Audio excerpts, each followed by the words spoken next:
Salut les amis, mon frère, ma sœur, que la paix de Dieu soit sur vous.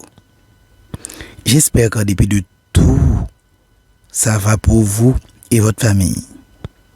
Je suis heureux aujourd'hui de continuer avec notre série sur la Bible, série appelée Survol de la Bible. Dans nos exposés précédents, nous avons parlé des attaques contre la Bible. Nous avons dit que la Bible est le livre le plus combattu au monde et pourtant le plus répandu et le plus aimé malgré toute l'hostilité et les actions destructrices qui se sont poursuivies jusqu'à aujourd'hui dans certains pays.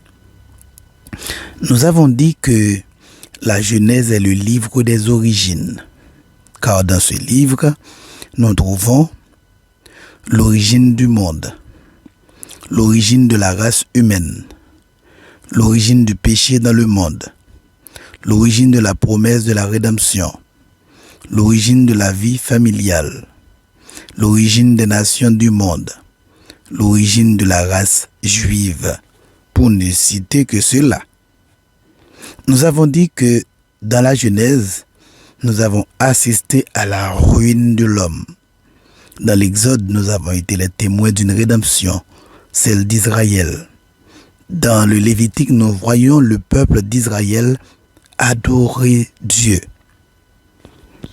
Nous avons dit que le livre des Nombres enseigne que dans les moments de crise, nous devons faire confiance à Dieu et non aux hommes.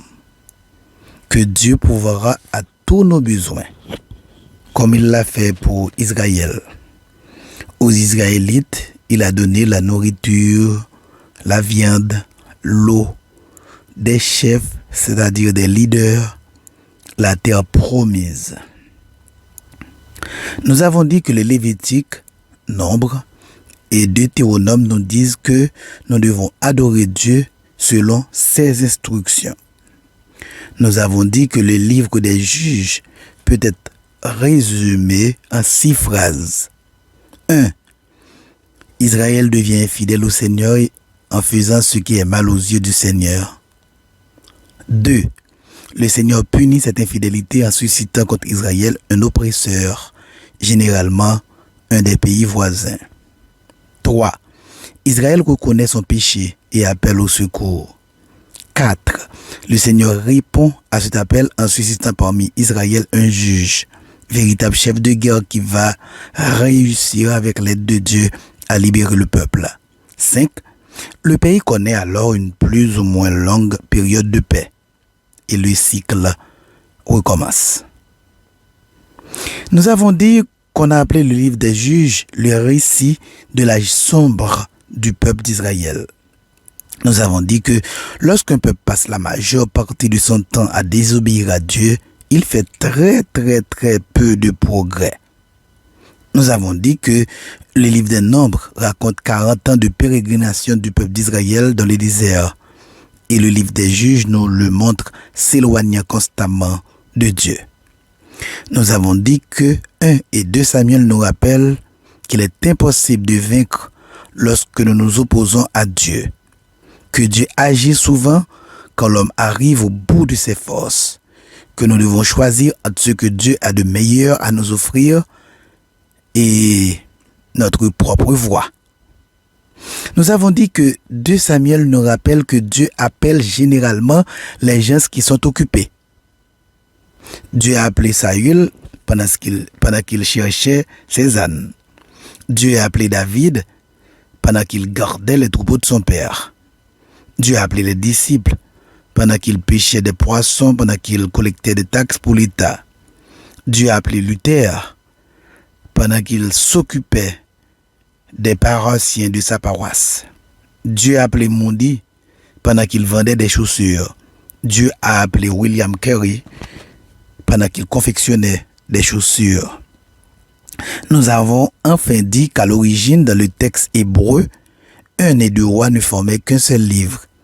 1 et 2 Samuel, un autre, et 1 et 2 Chroniques, un troisième. Lorsque le texte fut traduit en grec, les traducteurs séparèrent chacun de ces livres parce que le grec était un tiers plus long que l'hébreu et que les rouleaux sur lesquels le texte était écrit ne pouvaient pas les contenir. À l'instar des livres de Samuel et des rois, ainsi que des chroniques, les livres d'Esdras et de Néhémie ne formaient à l'origine dans la Bible hébraïque qu'un seul et même ouvrage. Ces livres nous racontent l'histoire du retour du peuple élu de Dieu après l'exil babylonien. Esdras et Néhémie couvrent une période d'environ 100 ans. Tous deux, Esdras et Néhémie, commencent à Babylone et s'achèvent à Jérusalem. Tous deux sont centrés autour de l'homme de Dieu qui en est l'auteur. Esdras et Néhémie commencent avec la promulgation d'un décret par le roi Perse. Esther est comme Joseph et David. Dieu a caché chacun d'eux pour mener à bien son dessein. Au bon moment, il les fait sortir au grand jour afin de manifester son plan. Dieu a caché Joseph dans une prison égyptienne et, le jour où il fut prêt, il le fit accéder au poste de premier ministre de ce pays. Dieu garde toujours quelqu'un en réserve pour accomplir ses desseins.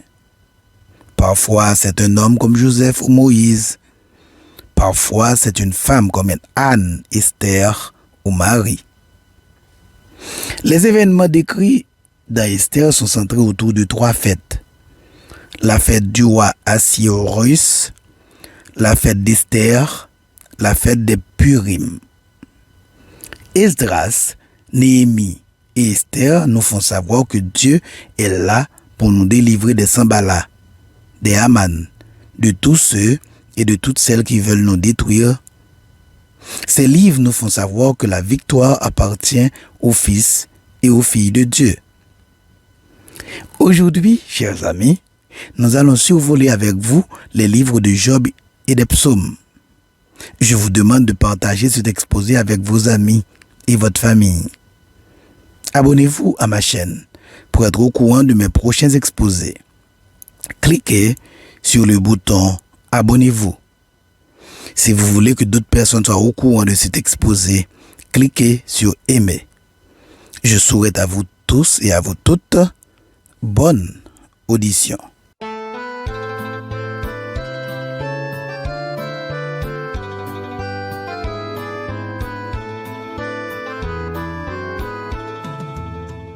Le livre de Job est classé parmi les écrits Ketubim dans les différentes Bibles, mais à des endroits qui varient.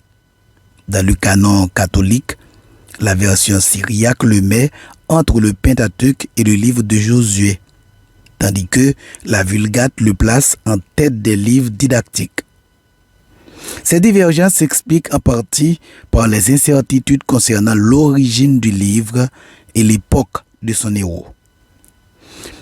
Le livre de Job est un chef-d'œuvre de littérature sapientielle, élaboré par un poète israélite à partir de l'histoire populaire d'un cheikh édomite qui, mis à l'épreuve par Satan, serait demeuré inébranlablement fidèle à Dieu. Le thème central de cette composition biblique unique est simple. Job est un juste tenté par Satan avec la permission divine. 3 amis essaient de le persuader que sa souffrance est le fruit de son péché, mais il rejette vigoureusement leur argumentation.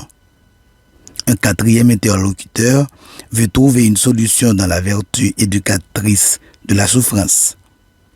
Yahvé apparaît alors, désignant les merveilles de la création et reprochant à Job ses plaintes indiscrètes. À la fin du livre, le juste est restauré dans ses biens et même gratifié de bénédictions nouvelles. Le livre de Job est construit selon un plan défini. 2 éléments en prose enchâssent le gros de l'œuvre qui est en vers, un prologue et un épilogue. Le long poème qui se déploie dans l'entre-deux comprend d'abord 3 cycles de discours faisant intervenir tour à tour chacun des amis de Job, Eliphaz, Bildad et Sophar auquel le héros répond chaque fois, puis la réponse de Yahvé et la mention du repentir de Job. Job est le premier des 5 livres poétiques, livre qui nous parle des expériences faites par le cœur humain. Le mot clé du livre de Job est éprouvé. Dans Job 23, verset 10, nous retrouvons ce mot. Les épreuves et la souffrance ne sont pas toujours envoyées pour nous punir, mais quelquefois pour nous instruire et nous former. Lorsque l'athlète est soumis à une discipline très stricte, ce n'est pas pour le punir, mais pour le préparer à la compétition. Christ ne cesse de nous préparer pour la course qui nous attend. Hébreux chapitre 12, versets 1 et 2. Le livre de Job constitue certainement l'un des plus beaux poèmes jamais écrits. Le livre de Job nous parle abondamment de la souffrance humaine. Il est riche en philosophie et est un joyau de vérité spirituelle.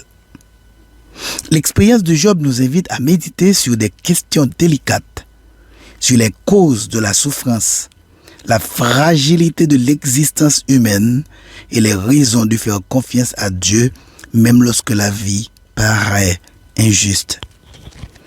Le livre de Job nous montre que Dieu sait tout, que Dieu fixe les limites de nos épreuves, que nous devons garder l'espoir face à l'angoisse, qu'à la fin, Dieu récompensera les justes et punira les méchants.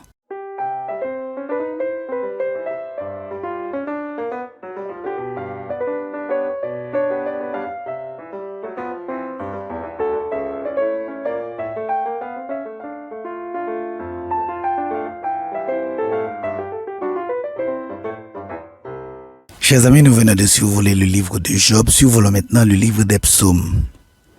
Le livre des psaumes dans l'Ancien Testament est la plus grande collection de poésie hébraïque religieuse. Elle se compose de 150 pièces réparties en 5 sections. Le mot psaume signifie louange.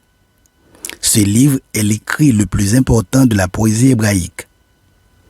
Ces 150 chants de louange sont l'expression et le fruit de la piété hébraïque. La Bible hébraïque les appelle Sefer Tebelim, livre de louange ou livre des louanges. Ici, dans le livre des psaumes, on est au cœur de la communion avec Dieu. C'est presque toujours l'homme qui parle à Dieu, tandis que dans les autres livres de la Bible, c'est Dieu qui parle aux hommes. Ici, dans le livre des psaumes, les hommes parlent à Dieu. On trouve réalisé dans ces louanges l'adoration en esprit et en vérité. Jésus en a fait sa nourriture et sa force suprême jusqu'à la croix. L'espérance messianique y est largement soulignée. Les psaumes sont cités plus de 70 fois dans le Nouveau Testament. Venez, chantons avec allégresse à l'Éternel. Poussons des cris de joie vers le rocher de notre salut. Psaume 95, verset 1. Cette phrase constitue une vue panoramique du livre des psaumes. Rendez à l'Éternel gloire pour son nom. Prosternez-vous devant l'Éternel avec des ornements sacrés. Psaume 29, verset 2. Ce verset est le verset clé du livre des psaumes. Psaume 29, verset 2. Le livre des psaumes est le préféré de l'Ancien Testament. On l'a appelé l'or massif de l'expérience chrétienne. Le titre hébreu de ce livre est Louange ou Livre de louange, comme nous l'avions dit tantôt. Ce qui indique que le contenu principal de l'ouvrage a rapport à la louange, à la prière et à l'adoration. Les premiers pères de l'Église l'appelaient le psautier. Les psaumes constituent le recueil national de chants d'Israël. Il contient 150 poèmes, comme nous l'avions dit, qui ne demandent qu'à être mis en musique et chantés. Donc les psaumes, chers amis, ce sont des chants. C'est vrai que nous utilisons les psaumes pour prier, mais les psaumes sont des chants. Ce sont des chants que les Israélites chantaient. L'adoration est le thème central du livre des psaumes. Les psaumes magnifient et louent le Seigneur, exaltent ses attributs, ses noms, sa parole et sa bonté. Chers amis, il y a des psaumes d'instruction, tels que le psaume 1, 19 et 39, des psaumes de louange, tels que le psaume 8, 29, 93 et 100, des psaumes d'action de grâce, des psaumes de repentance, des psaumes de confiance, des psaumes de détresse, des psaumes d'aspiration de l'âme, des psaumes d'histoire, des psaumes de prophétie ou psaumes dits messianiques. Mon frère, ma sœur, les livres de Job et de psaumes nous font savoir qu'il faut toujours être en communion avec Dieu. Que l'on soit dans l'épreuve, la maladie, la persécution ou la souffrance. Ces livres nous font savoir qu'en dépit de tout, il faut louer Dieu. Il faut chanter pour magnifier notre Dieu. Il faut exprimer notre confiance et notre joie en jouant de la musique. La louange, chers amis, est une arme dans le combat spirituel. Quand on arrête de combattre les difficultés par nos propres forces et que nous nous attachons simplement à louer Dieu, il combat pour nous et nous apporte la délivrance et la victoire. Plus on loue Dieu, plus on le connaît. Plus on le connaît, plus on l'aime et plus on le loue. Connaître Dieu, chers amis, c'est l'aimer. Et aimer Dieu, c'est le connaître. Dieu siège au milieu des louanges de son peuple. Il aime et agrée nos louanges. Ici pour fin notre exposé pour aujourd'hui, chers amis. N'oublie pas de vous abonner à ma page et d'aimer la vidéo. Que mon bon Dieu, mon grand Dieu, vous protège, qu'il vous bénisse, qu'il vous accorde sa paix et sa joie. Ne l'oublie jamais, jamais, jamais, jamais, jamais. Je vous aime beaucoup. À bientôt.